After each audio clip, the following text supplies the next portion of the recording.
वंदे मातरम। राणा सिंह की कंट्रोवर्सी पता है आपको? नहीं पता ना, शायद नहीं पता होगी, क्योंकि अपने वतन में असली हीरोज की बात कहां होती है।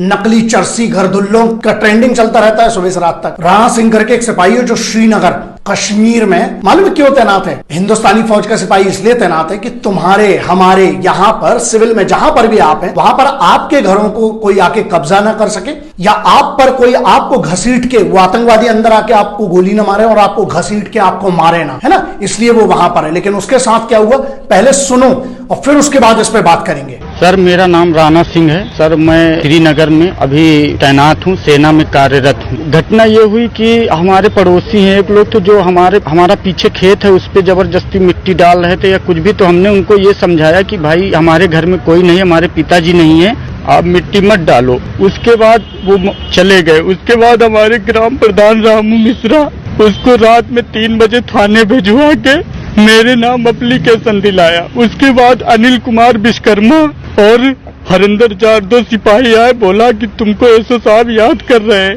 और चलो थाने जल्दी।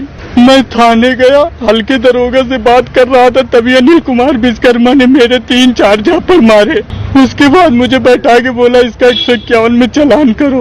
किसी तरह वहां से निकलने के लिए मैंने हाथ पैर जोड़ के सुलह सपाटा कराया और जो विपक्षी पार्टी थी उनके सामने मुझे मार के भगा दिया, बोला तुम जाओ। सुलहनामा पे मैंने साइन किया, सब कुछ मैंने किया। आज की दिनांक में रामू मिश्रा 2 पुलिस आई है, बाहर विपक्षी टीम को बैठा के 60 गार्ड बनाया, बोला इसको साले को फंसा दो। और हरिंदर जाट ने मेरे से बोला तुम्हें 151 में बचाया है, 4000 रुपए दे दो। मेरे पास 10 बजे रात तक की कॉल भी आई, क्या जरूरत थी? जब मैं सुलह होके आ गया तो मेरे पास क्यों कॉल कर रहे थे? किसने मारा पीटा आपको? अनिल कुमार विश्वकर्मा। ये कौन है? ये कांस्टेबल है थाना डी। थानेदार को मैं रो रो के वही बताया कि सर मेरे को मारा है। बोला चलो ठीक है, कोई बात नहीं कोई बात नहीं, तुमको मैं सुलह करा रहा हूँ। वही मैं बोला कि सर मैं भी वर्दीधारी हूँ, मेरी इज्जत है, मुझे क्यों मारा गया? बोले कोई बात नहीं, चलो हो गया जो हो गया, तुम जाओ। एसपी साहब से यही कहना चाहता हूँ, मेरी नौकरी खतरे में पड़ सकती है, मुझे न्याय दिलाया जाए। और मेरे ग्राम प्रधान पूरी तरह से लगे विपक्षी को लेके, न्याय नहीं मिला तो मैं मुख्यमंत्री आवास के सामने जाके मुख्यमंत्री के सामने अपने आप पे पेट्रोल डाल के अपने खुद को जला दूंगा। मेरी आत्मसम्मान की बात है ये। मैंने एसपी साहब कप्तान साहब से बताया, क्या बोला?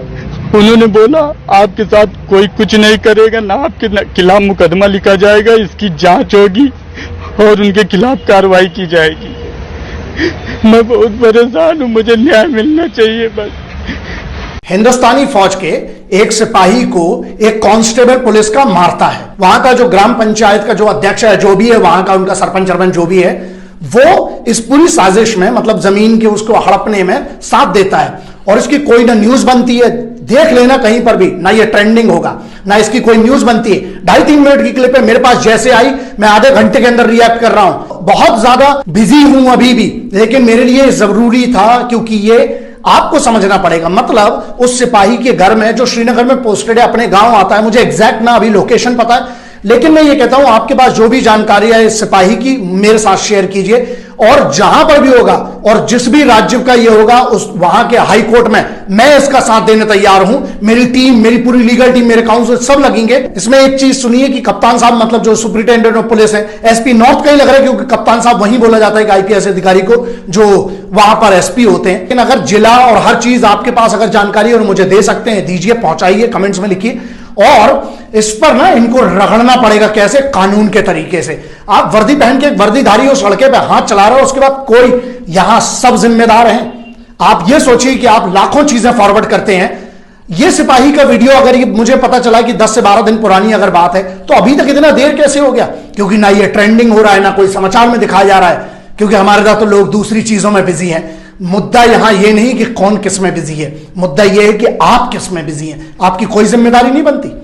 ऐसा जब किसी एक सिपाही के साथ होता, वैसे तो बहुत 15 अगस्त तो 26 जनवरी को हम डीपी बदल लेते हैं और जय हिंद, वंदे मातरम, इंकलाब जिंदाबाद बहुत होता है।